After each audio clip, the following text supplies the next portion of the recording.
Hello everyone. तो हमारी Lucent की जीके की सीरीज़ चल रही थी जिसमें मैंने आपको ज्योग्राफी का सेक्शन स्टार्ट किया था। मैंने उसमें आपको बहुत सारे टॉपिक्स कंप्लीट करा दिए थे 1 to 3 पार्ट्स में।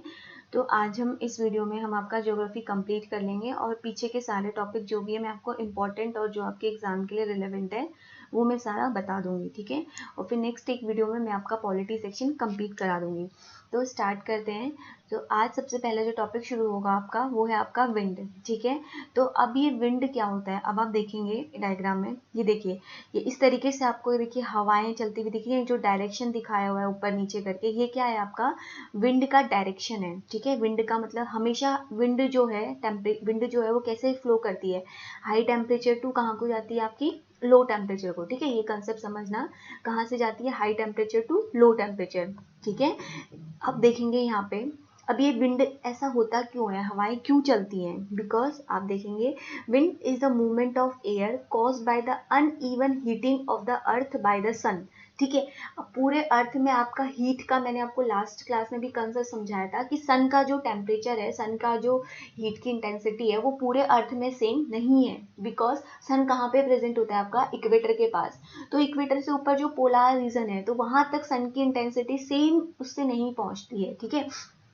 तो इस वजह से अनइवन डिस्ट्रीब्यूशन की वजह से आपका क्या होता है, विंड की फ्लोर होता है, ठीक है। अब जैसे इस डायग्राम में देखेंगे, ये देखिए अब ये है आपका इक्वेटर 0 डिग्री, ठीक है। तो अब यहाँ पे आपका होगा सन।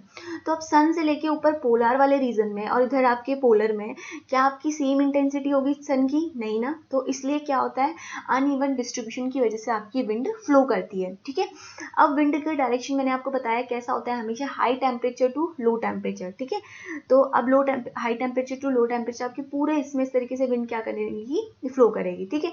अब देखेंगे यहाँ पे, अब विंड को मेजर करने के लिए हम लोग 2 क्वांटिटीज का यूज करते हैं। विंड कैसे डायरेक्शन और दूसरा उसके हम क्या बताते हैं, स्पीड बताते हैं, ठीक है।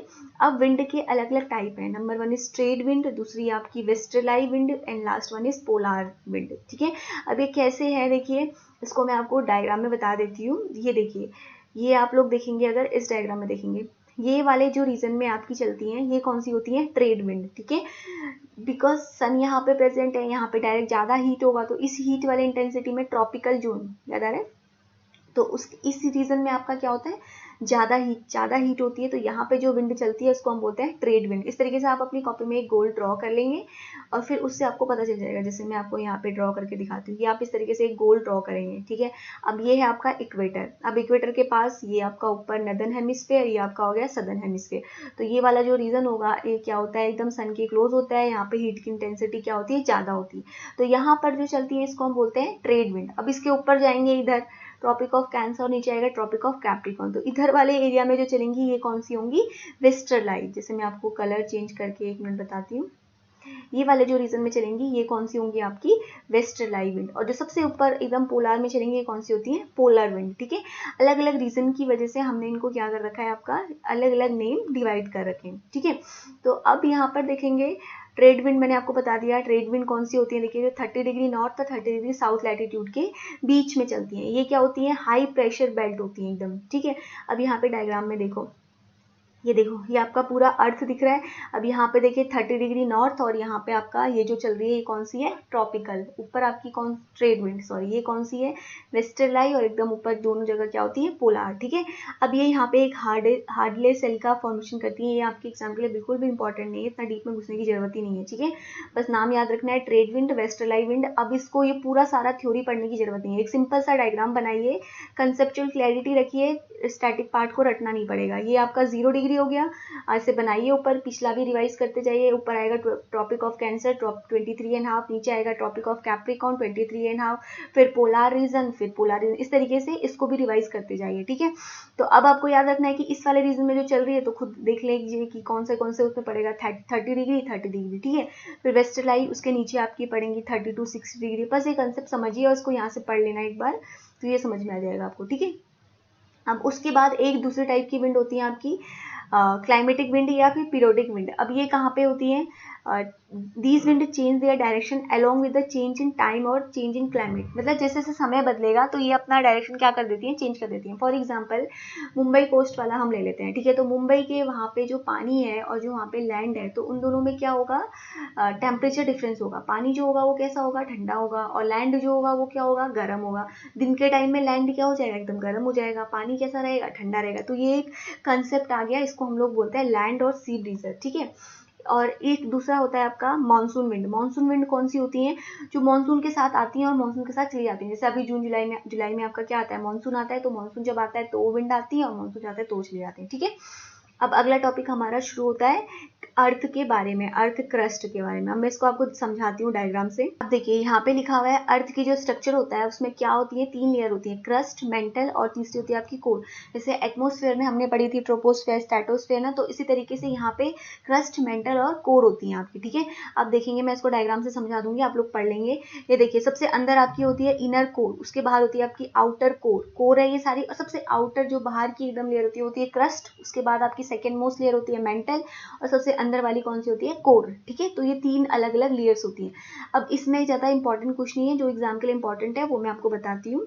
जैसे अब इसमें पूछा जाता है कि क्रस्ट, एक सेकेंड ना, क्रस्ट जो लेयर है हमारी वो किससे मिलके बनी होती है, सिर्फ आपको एक नाम याद रखना है, सीआर, सिलिका और एल्यूमिनियम, बस इतना याद रखना है, ठीक है। उसके बाद दूसरा मेंटल के बारे में आपको याद रखना है। मेंटल क्या होती है, क्रस्ट के बाद आपकी जो आती है वो कौन सी होती है, मेंटल होती है। और सबसे लास्ट वाली कोर होती है। कोर में क्या याद रखना है आपको, ये किससे मिलके बनी होती है, कोर में दो कंटेंट होते हैं, निकिल और आयरन, ठीक है। निकिल और सल्फर भी होता है, किसी किसी में आयरन होता है, ठीक है। तो नाइफ, ये बस चीज इसके बारे में आपको याद रखनी है, इससे ज्यादा आपको नहीं पढ़ना है, ठीक है।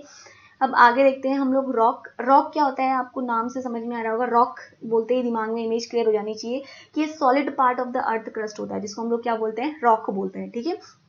अब ये 3 टाइप के होते हैं, इग्निशियस, सेडिमेंट्री और तीसरे कौन से होते हैं, मेटामॉर्फिक। अब इसके बारे में ज़्यादा इंपॉर्टेंट जो है वो है इग्निशियस रॉक्स कैसे बनते हैं। इग्निशियस रॉक्स कैसे बनते हैं आपको मैं दिखाती हूँ। ये तीनों रॉक्स एक दूसरे में इंटरचेंज हो जाते हैं, इग्निशियस से सेडिमेंट्री बन जाते हैं, सेडिमेंट्री से मेटामॉर्फिक, मेटामॉर्फिक से फिर से इग्निशियस। ये एक पूरा रॉक साइकिल का क्रिएशन करते हैं, ठीक है। तो थोड़ा मैं ओवरव्यू बताती हूँ कि इग्निशियस रॉक्स कैसे बनेंगे। जब वॉल्केनिक इरप्शन होता है तो उस समय जो लावा निकलता है बाहर, मैग्मा या लावा निकलता है, तो वो बहुत ही एकदम लिक्विड फॉर्म में निकलता है। तो कुछ टाइम के बाद वो ठंडा होकर सॉलिडिफाई होकर आपका क्या करता है, एक रॉक का फॉर्मेशन करता है, उसको हम बोलते हैं इग्निशियस रॉक। सेडिमेंट्री रॉक कैसे बनते हैं, सेडिमेंट्री रॉक बनते हैं आपके, इसमें इग्निशियस रॉक्स जो हैं इनमें कोई लेयर नहीं मिलेगी, कोई फॉसिल्स नहीं मिलेंगे। क्यों, क्योंकि डायरेक्ट आपका क्या हो रहा है, वॉल्केनिक इरप्शन के समय लावा निकल रहा है और आपके रॉक का फॉर्मेशन हो रहा है, ठीक है। अब जो दूसरे सेडिमेंट्री रॉक होते हैं, सेडिमेंट्री रॉक में क्या होता है कि जब नदी फ्लो करती है, रिवर, तो अपने साथ कुछ कुछ लेके आती है, हमेशा कचरा ये सब ना, तो धीरे धीरे एक जगह जमा हो के सेडिमेंट का फॉर्म लगे, लाखों के लाखों साल लग जाते हैं, उसके बाद आपके क्या बनते हैं, सेडिमेंट्री रॉक। और जब आप इग्निशियस और सेडिमेंट्री के टेम्परेचर या प्रेशर में चेंज करेंगे तो आपके नए टाइप के रॉक बनते हैं, जिसको हम बोलते हैं मेटामॉर्फिक रॉक। अब डायग्राम से देखना है यहाँ पे, ये देखिए सेडिमेंट से आपके क्या बनेंगे, सेडिमेंट्री रॉक, सेडिमेंट्री से आपके क्या भी बन जाते हैं, मेटामॉर्फिक रॉक। फिर मेटामॉर्फिक रॉक में फिर से आपकी मेल्टिंग होगी, मैग्मा निकलेगा, तो आपका फिर से क्या बन जाएगा, इग्निशियस रॉक। फिर से इग्निशियस रॉक्स आपकी वेदरिंग होगी, इरोजन होगा, तो फिर क्या बनेंगे, सेडिमेंट क्या होते जाएंगे, डिपॉजिट होते जाएंगे। तो इस तरीके से ये पूरी की पूरी साइकिल चलती है, ठीक है। तो ये आपको इसके बारे में याद रखना था, जो एग्जाम के लिए इंपॉर्टेंट था। अब जैसे आप लोग देख सकते हैं एग्जाम्पल के तौर पे, ग्रेनाइट आपका इग्निशियस रॉक्स है, इससे हमारा क्या बना है, ग्रेनेसिस। फिर उसके बाद इसी तरीके से गैब्रो है, इससे क्या बना है, सरपेटिन, ठीक है। तो ये इसी तरीके से फिर सेडिमेंट्री से आपके क्या बने, मेटामॉर्फिक रॉक। तो ये आपको याद रखना है। फिर उसके बाद मेटामॉर्फिक रॉक, ये एक टेबल है आपकी बुक में दी होगी, types of rock, original rock और मेटामॉर्फिक रॉक। इस टेबल को सिर्फ देख लेना है, ठीक है। अब नेक्स्ट टॉपिक है आपका अर्थक्वेक और वॉल्केनोज। अब अर्थक्वेक क्या होते हैं, जब अर्थ की क्रस्ट एकदम से आपकी क्या करने लगती है, श्रिंकिंग होने लगती है, मतलब उसकी टेक्टोनिक प्लेट आपस में टकराने लगती हैं, तो आपका क्या होने लगता है, अर्थक्वेक आने लगता है। देखो जब अर्थक्वेक आता है तो हमें बेड भी हिला हिला सा लगता है, एकदम क्या होने लगता है, पूरा ऐसे हिलने लगता है एकदम, ठीक है। तो वो क्या कहलाता है, आपका अर्थक्वेक। तो इसमें जो आपको याद रखना है वो सिर्फ एक पॉइंट याद रखना है कि सेस्मोलॉजी क्या है, आपकी जियोलॉजी की ब्रांच है, किसी से डील करती है, स्टडी ऑफ अर्थक्वेक, ठीक है। अब अर्थक्वेक को मेजर करने के लिए हम लोग कौन सा इंस्ट्रूमेंट यूज करते हैं, रिचर्ड स्केल, ठीक है।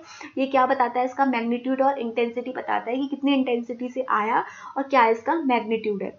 अब उसके बाद आती है आपकी सेस्मिक वेव। सेस्मिक वेव आपकी अर्थक्वेक की वेव होती है, ये 3 तरह की होती हैं, प्राइमरी वेव, सेकेंडरी वेव और सरफेस वेव, ठीक है। तो प्राइमरी वेव क्या होती है, जो सब अर्थक्वेक होगा सबसे पहले जो वेव आती है वो होती है आपकी प्राइमरी, फिर सेकेंडरी होंगी, उसके बाद सरफेस होंगी।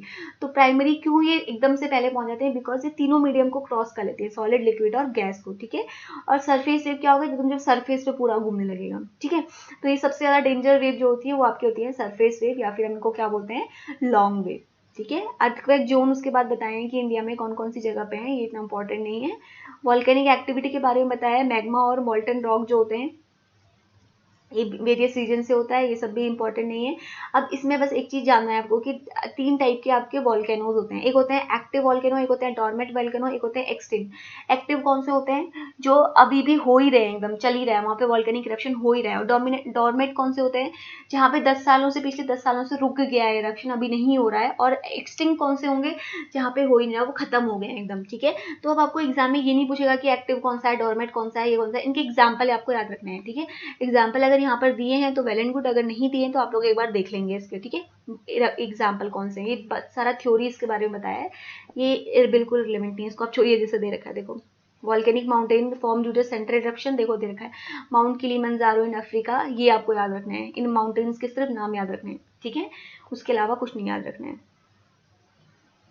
अब ये वॉल्केनिक लैंड, वेरियस लैंडफॉर्म दे रखा है आपको, माउंटेन, प्लेन्स और प्लेटू, ये बता रखा है इनके बारे में क्या है। तो आपको जो याद रखना है एग्जाम के लिए वो ये याद रखना है, आपको जो एग्जाम के लिए याद रखना है वो सिर्फ और सिर्फ इसके एग्जाम्पल्स याद रखने हैं कि माउंटेन्स में ब्लॉक माउंटेन, ये अलग अलग टाइप के माउंटेन्स हैं, ब्लॉक माउंटेन, रेसिडुअल, एक्यूमुलेशन और फोल्ड माउंटेन, ठीक है, ये टाइप्स हैं उसके। अब आपको जो एग्जाम के लिए रिलेवेंट है वो याद रखना है कि एग्जाम्पल्स इनके, ब्लैक फॉरेस्ट जर्मनी कहाँ पर है अभी, ब्लॉक माउंटेन, ये आपको याद रखना है, ठीक है। तो क्या करेंगे, मैंने आपको समझा दिया, ये रटने वाली चीज़ है, बस एक बार 2 बार अंडरलाइन करके पढ़ेंगे तो याद हो जाएगा, ठीक है। रेसिडुअल में अरावली, नीलगिरी, ये सब बताए हुए। एक्यूमुलेट में आपको बताया हुआ है सैंड ड्यूज, फिर फोल्ड माउंटेन बताए हैं, Himalaya, Urals, Alps, Rockies, Andes, ये सारे हैं, ठीक है। फिर प्लेटूज आपके बताए हुए हैं, प्लेटूज भी बस आपको नाम याद रखेंगे, तिब्बतियन प्लेटू, बोलवन प्लेटू, ये कौन सी जगह है, इनका प्लेस आपको याद रखना है, ठीक है। आपके एग्जाम के लिए सिर्फ और सिर्फ factual information and their locations ये पूछे जाते हैं, ठीक है। अब प्लेन्स के बारे में बता रखा है, ये थोड़ा सा एक बार देख लेना, ये कौन से टाइप है, वेदर प्लेन है, लॉस प्लेन है, ये इंपॉर्टेंट नहीं है, स्किप दिस टॉपिक, ये इंपॉर्टेंट नहीं है, ठीक है। उसके बाद फॉरेस्ट बता रखे हैं अलग अलग टाइप के, इसमें फॉरेस्ट में सिर्फ इनका लोकेशन देख, इनके सिर्फ एग्जाम्पल देख लेना है, वैसे फॉरेस्ट भी आपके लिए इतना रिलेवेंट नहीं है। इंडिया में जो सबसे ज़्यादा आपका मिलता है वो सेमी डेसिडुअस फॉरेस्ट मिलता है, ये आपको याद रखना है। उसके अलावा टॉपिकल एवरग्रीन कौन से फॉरेस्ट होंगे, नाम से पता चल रहा है आपको, जहाँ पे हमेशा आपका क्या रहेगा, हरियाली रहेगी एक तरीके से। तो यहाँ पे जो स्पीसीज मिलती है वो आपकी रेडवुड और पाम का ट्री मिलता है, ठीक है। उसके बाद डेसिडुअस जो है यहाँ पे सागवान, साल और बैम्बू, ये सारी मिलती हैं। और उसके बाद टेम्परेचर मिक्सड फॉरेस्ट, जहाँ पे आपका ये सारे ट्री और सब आपकी क्या होती है, मिक्स होती हैं, ठीक है। और टुंड्रा फॉरेस्ट, ये बिल्कुल इंपॉर्टेंट नहीं है, आप इसको स्किप कर सकते हैं। प्लेटूज, ग्रासलैंड, ट्रॉपिकल टेम्पलेट, ये बता रखा है। अब ये रिवर की अलग अलग चीज़ें बता रखी हैं कि वी शेप वैली कौन सी होती है, ये सब नहीं इंपॉर्टेंट है आपके लिए, एग्जाम के लिए इंपॉर्टेंट है कि रिवर कौन सी कहाँ फ्लो कर रही है, ये डेल्टा, ये सब बता रखा है, ये रिवर जो है ये बनाती है अपने साथ, ठीक है। ये बिल्कुल आपको पढ़ने की ज़रूरत नहीं है, आपके एग्जाम में नहीं पूछा जाता है ये सब। बस ज़्यादा से ज़्यादा आप एक वर्ड में इसको पढ़ के आप इसका डेफिनेशन रख सकते हैं, जैसे आइसबर्ग क्या होता है, ब्लॉक ऑफ आइस, इतना आप याद कर सकते हैं। From the continent, glacier and float away from the sea, ये देख सकते हैं। उसके अलावा जैसे एल्पाइन और माउंटेन ग्लेशियर, ये क्या होते हैं, snow field of mountain region होते हैं हिमालय के। ग्लेशियर कॉन्टिनेंट क्या होते हैं, extensive seat of ice spreading across the vast area sometime, नहीं आप छोड़ दीजिए इसमें, बस इसके बारे में याद रखिए, कॉन्टिनेंटल ग्लेशियर कहाँ पे हैं, अंटार्कटिका और ग्रीनलैंड में एकदम।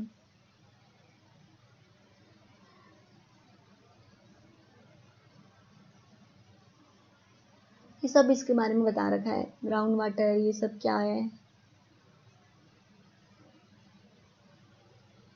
इसको एक बार आप लोग पढ़ेंगे, ठीक है। उसके बाद में इसको आपको नेक्स्ट वीडियो में मैं एक्सप्लेन करूँगी। और एक टॉपिक इसके बाद जो रिवर वाला टॉपिक है ना, वो हमारा बचता है। रिवर वाला टॉपिक जो इंपॉर्टेंट है ना, वो मैंने एक वीडियो में बता रखा है आपको पहले से, उसमें मैंने ट्रिक के साथ समझा दिया है, तो आपको ज़्यादा इसमें नहीं जाना है डीप में, इसमें बहुत ज़्यादा डीप दे रखा है ज्योग्राफी, ठीक है, इतना ज़्यादा नहीं पढ़ना है।